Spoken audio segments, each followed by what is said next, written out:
আমাৰ দেশত বহুমূত্ৰ বা ডায়েবেটিছ ৰোগ ভয়াৱহ ৰূপে দেখা দিছে।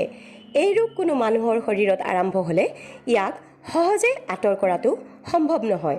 ইয়াক নিয়ন্ত্ৰণ কৰি ৰাখিবলৈ খাদ্য, জীৱন ধাৰণৰ প্ৰয়োজনীয় ব্যৱস্থা, শাৰীৰিক পৰিশ্ৰম, ঔষধ প্ৰয়োগ আদিৰ অতি প্ৰয়োজন।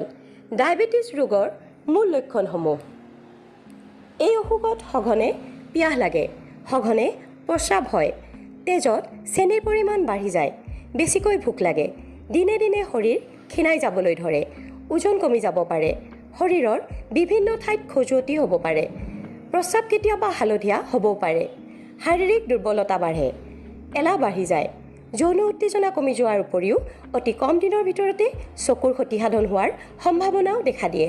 হৃদপিণ্ড, কিডনীৰ লগতে মানৱ দেহৰ কেইবাটাও অংগ ৰোগাক্ৰান্ত হয়।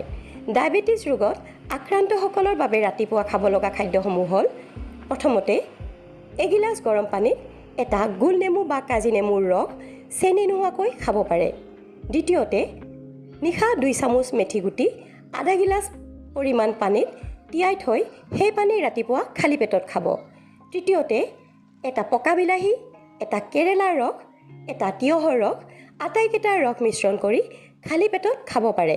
চতুৰ্থতে, দুপৰীয়া এবাটি সিজোৱা তৰকাৰী, 1 প্লেট চালাড আৰু আবেলি এবাটি দৈৰ লগতে আটাৰে বনোৱা ৰুটি 1 বা 2খন খাব পাৰে। ডায়েবেটিছ ৰোগত আক্ৰান্তসকলে ভুলতো নাখাব এইকেইটা খাদ্য: চেনি, মিঠাই, বিড়ি, চিগাৰেট, মদ, ভাং, পকা কল, পকা কঁঠাল, মাটি কঁঠাল, চিংৰা, ভুজিয়া, নিমকি, পকৰি, পৰঠা, ময়দাৰে তৈয়াৰ কৰা খাদ্য, ফাষ্ট ফুড, জাম, জেলি, আচাৰ ইত্যাদি।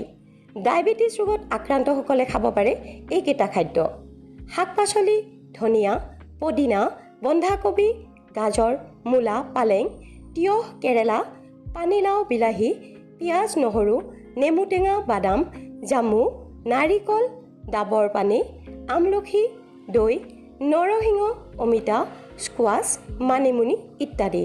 ভিডিঅ'টো যদি আপোনালোকৰ ভাল লাগিল তেতিয়াহ'লে আমাৰ এই চেনেলটো ছাবস্ক্ৰাইব কৰিবলৈ নাপাহৰিব।